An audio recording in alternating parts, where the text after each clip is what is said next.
Color, the most important of our elements of design that has the most impact and can change so many things about a design. To start off with, there are 4 specific vocabulary terms I need you to know.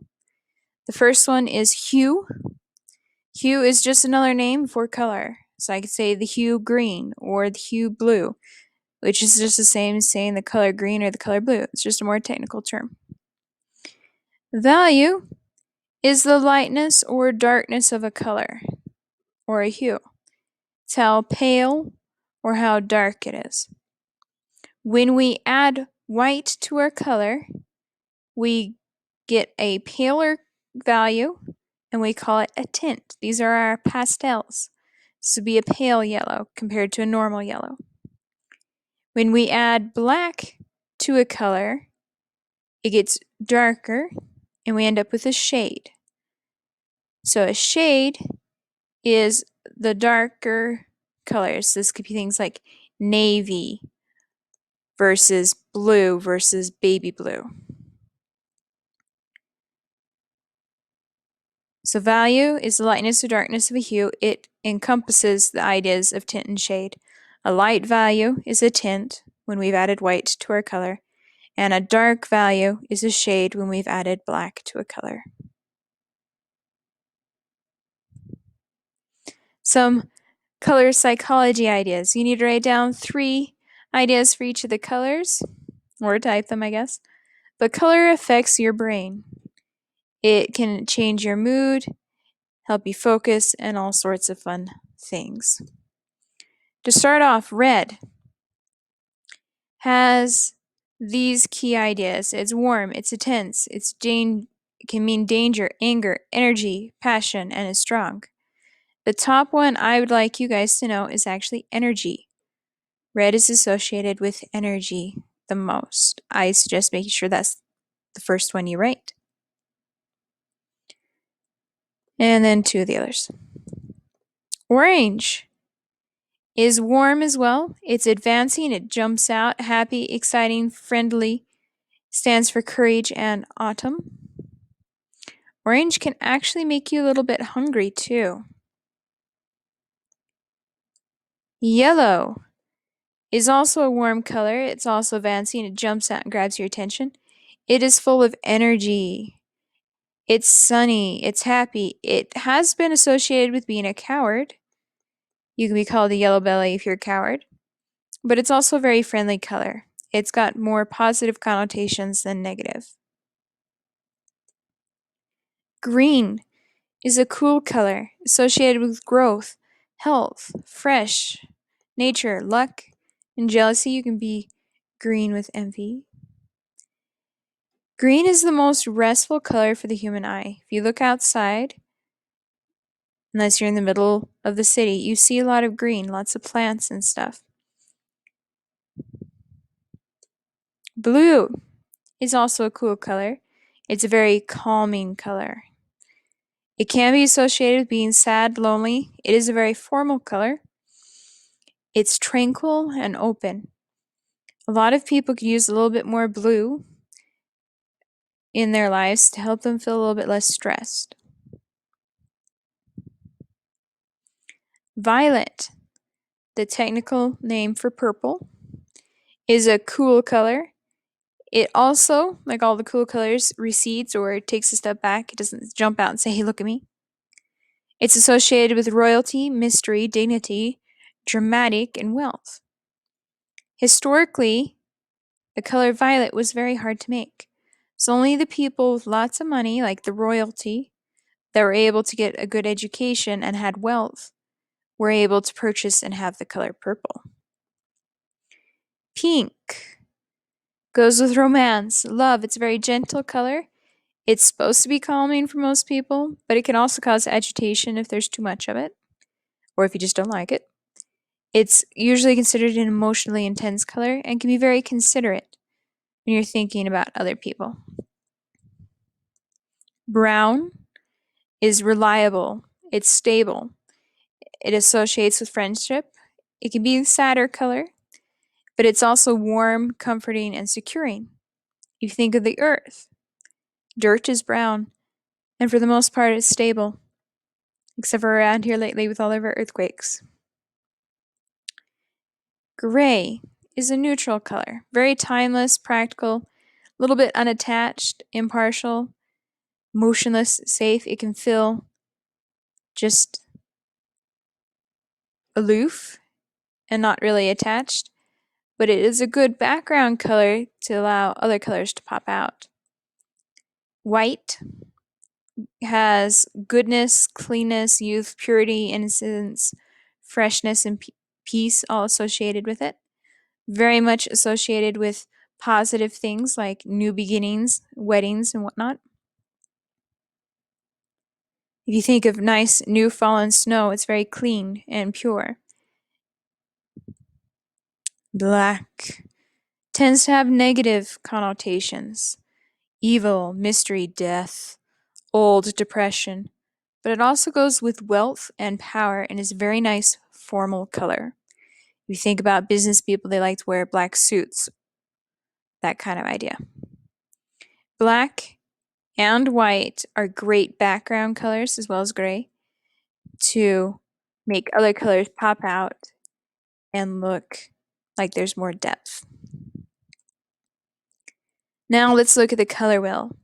The color wheel is the basic tool we use when we work with colors. There are 12 colors on the color wheel. If you think about a clock, there are 12 numbers on the clock, and there are 12 colors on the color wheel. They are divided into different categories based off of how we make them. We start with the primary colors. You cannot create the primary colors by mixing other colors. You just have to find the right materials to create them in the world. Our primary colors are red, yellow, and blue. Red, yellow, and blue are equally spaced around the color wheel because we use them to make our additional colors. When we mix our primary colors together, so primary plus primary color, we get our secondary colors. Those colors are green, violet, and orange. So blue plus yellow equals green, red plus yellow equals orange, and red plus blue equals violet. If we have our primary colors on our color wheel here with blue here and red here, and we go, hey, if I mix red and I mix blue, I'm going to meet right here in the center at violet. Or I've got my yellow and my blue, and I'm going to go, hey, I'm going to mix blue with my yellow. Right here in the center, I'll have green. Same with yellow plus red, we end up with orange. So the secondary colors are a primary color plus a primary color. The tertiary colors, or our third level colors, are made by combining a primary color and a secondary color. So primary plus a secondary color. Those are yellow-orange, yellow-green, blue-violet, red-violet, and red-orange. You always name the primary color first because it's the primary or first color. But if you also think about it, if we're looking at yellow-green, we've taken yellow plus green. And green was made with yellow and blue. So we've got like 2 yellows and a little bit of blue. So we're going to say the yellow first. There are 6 of these tertiary colors around the color wheel. Now we're going to look at color schemes. A color scheme is a combination of colors selected for a room designed in order to create a mood or set a tone.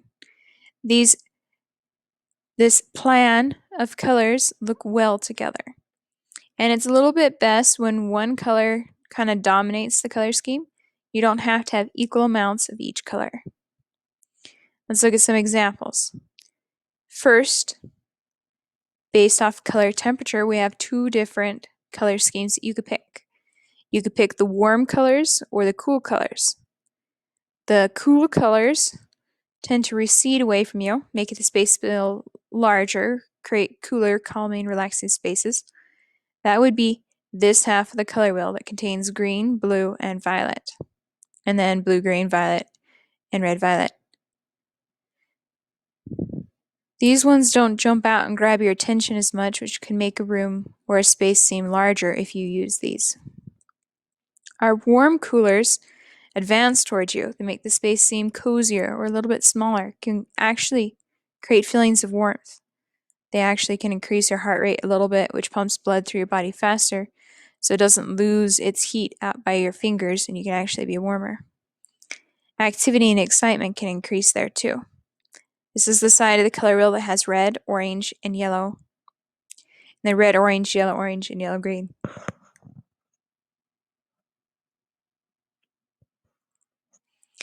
Please note, depending on the amount of blue in your yellow, green, or the amount of red in your red, violet, they could pop to the other side of the wheel and it could be more of a red, violet, and fit a little bit more into the warm colors. So those are two color schemes you could pick. Any color on the warm side or any color on the blue side and mix them together in a room. Another color scheme is neutral. Neutral color scheme uses blacks, whites, and grays, specifically those, but then we tend to throw in beiges and creams and tans as well and call them neutral colors. Neutral colors last longer, they look nicer, and you can shake things up by having a fun accent color in front. Here's a neutral color scheme room. And another one with a fun splash of color with the green of the stems of the flowers, or the bluish pillow. Here's another neutral color scheme room. And another one. And another one. And another one. And another one. Another one. Neutral color schemes are probably the most common and most popular right now. Monochromatic is our next color scheme. This is when we take tints and shades of one specific color on the color wheel. So instead of using lots of colors, I pick just one, so I just do red. I have tints of red, which is pink, and then shades of red, which goes into darker things like maroon and stuff like that. So monochromatic, mono meaning one, chromatic meaning color, is one color, but we have variations in value. Like this is a purple room. We've got light purples and dark purples. Please note, the neutral colors, white, black, gray, brown, can be added to any color scheme that you would like as background. Here's a pink room, monochromatic pink with some red. Monochromatic blue, got some different blues going. Here's another monochromatic red with some reds and some pinks and a couple other colors. Here's a blue one. Another purple one. This one's really good at showing the dark purples versus the light and the medium purples. Here's a green one where all the green is the same color green. Orange, where we've got variations in our oranges. We even have a little bit of pale orange versus our dark orange. This one is also a purple room, but very, very, very much light purple versus a dark purple. Our next color scheme is analogous. This is when we take 3 to 5 colors right next to each other on the color wheel. So I started at green. I could pick my blue, green, and my blue because they're right next to each other. That's 3. I could go the other way and go green, green, and yellow. Or I could keep going with yellow, orange, and orange. So it's 3 to 5 right next to each other on the wheel. I'm not using green and red and purple. I'm using green, green, and blue right next to each other. This room has blues, it's got greens, it's got yellows, yellow greens, blue greens. This one's also got some yellow greens, greens, and blue greens. Orange, yellow orange, and what's probably red orange. Maybe yellow too. Blue, green probably, and green, and some yellow green. We've got some yellow greens, some blues, and probably some blue greens in there. Got some orange, red orange, and looks like yellow orange yellow. I see purple, I see blue, and some blue violet in the middle. Complementary colors are our next color scheme. These are two colors directly opposite each other on the wheel. So if I start at green, I come straight across, and there's red. By the way, that's Christmas colors. They look pretty nice together, right? I could go for violet. Straight across from violet would be yellow. Purple and yellow. Think of sports teams that go with that. The Lakers, I believe. Jazz. If we go for blue, we go straight across, we get blue and orange. That's like the Broncos or our school, Indian Hills Middle. So in this room, we've got our red and green. Please note, it doesn't have to be super strong red and super strong green. It could be variations of them, as long as they look good together. Pay attention to your variations in value and intensity. This one is one of our tertiary colors. So we got a blue, green, and a red, violet. Red and green. Blue and orange. Neutral color scheme randomly in the middle. Okay. We've got purple and yellow. Red and green. And now for the split complementary. This one's a slightly more tricky idea. Our complementary colors themselves can be a little bit shocking when they're combined.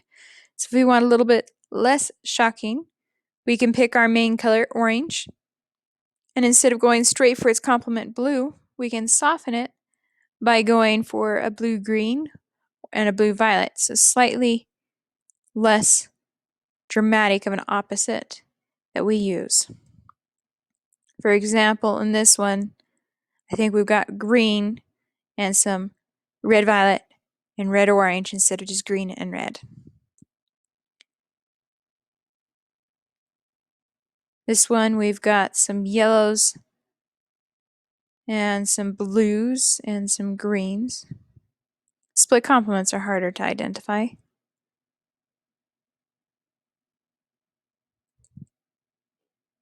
Ooh, check out this one. Built-in bed in the wall. Crazy colors, though. Our triadics are when we have three colors equally distanced or spaced around the wheel. Our red, yellow, and blue are equally spaced because there's 1, 2, 3 colors, 1, 2, 3, 1, 2, 3 between each of these. And then you can shift this. I can maybe go orange, 1, 2, 3, green, 1, 2, 3, purple, 1, 2, 3, I'm back at orange. They're equally spaced. So we've got red, yellow, and blue in this room. Please note, it doesn't have to be equal amounts. There's very small amounts of red. Check out these stairs, though.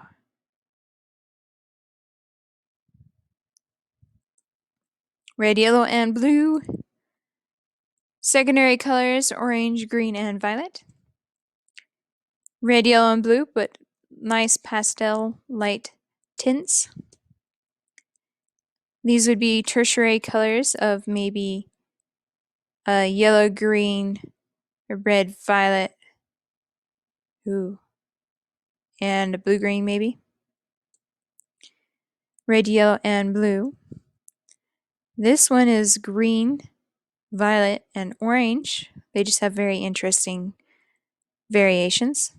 Red, yellow, and blue again. Red, yellow, and blue again. And those are some specific color schemes I need you guys to know. Enjoy color, it is fun.